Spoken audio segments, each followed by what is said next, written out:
I've met openly gay party members in China. I have fans from Chinese social media who are openly gay and in the Communist Party of China. You don't know what you're talking about.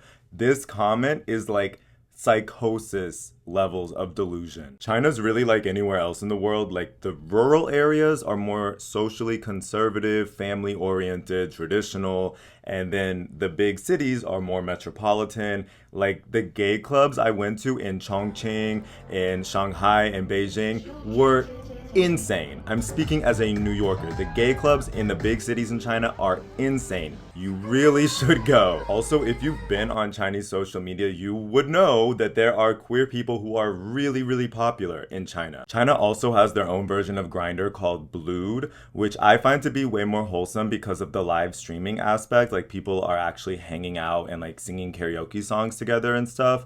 Versus on Grindr, people are just asking if you want to buy meth. Fun fact, Grindr was actually owned by a Chinese tech company from 2016 to 2020. But then the US government, which fails at doing capitalism better than the socialist country, forced them to sell, citing national security concerns, aka closeted homophobic Republican politicians didn't want their nudes getting leaked.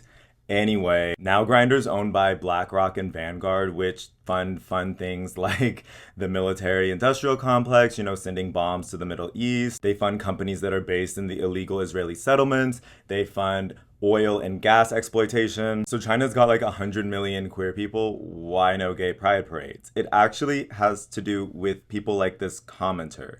If you read this comment, you will see people align the pride movement with things that involve the US military. This commenter is saying that it's like the Taiwan question or it's like ISIS. China critics are manufacturing consent for a war with China. They want a war with China. They want to try to overthrow the Chinese government by any means necessary, even if it leads to nuclear escalation. So yeah, I'm gay and I support China banning gay pride parades until it's something that they can do on their terms, not just to appease the West, who is gonna hate them no matter what. So many Americans don't even know the history of our own gay pride parades. People doing gay pride parades were fighting for their lives. President Reagan was ignoring the AIDS epidemic, and over 100,000 gay and bisexual men, as well as transgender people, died from AIDS during his presidency. Ronald Reagan was the most pro-capitalism, anti-communism, pro-war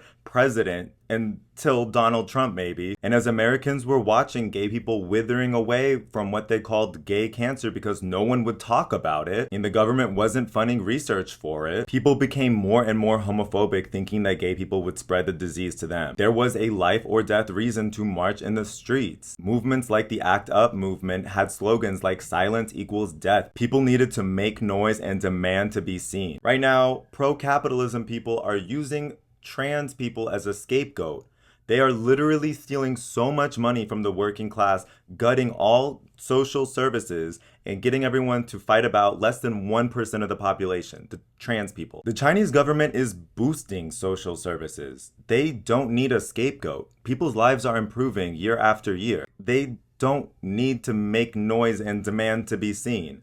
They have their own trajectory for queer liberation, finding their place in society that is completely different from ours. I'll say it, but people who've never been to China will just call it propaganda until they actually go to China and talk to Chinese people there.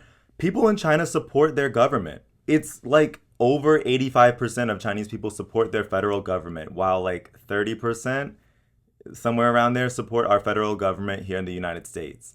Because people's lives get measurably better. Of course they support that. And with that, things in China are getting better and better socially as well for women and the gay community because they have no greedy capitalists stealing from people and trying to distract the public by scapegoating some group or another. It's amazing what a country can do when they ban their Republican Party.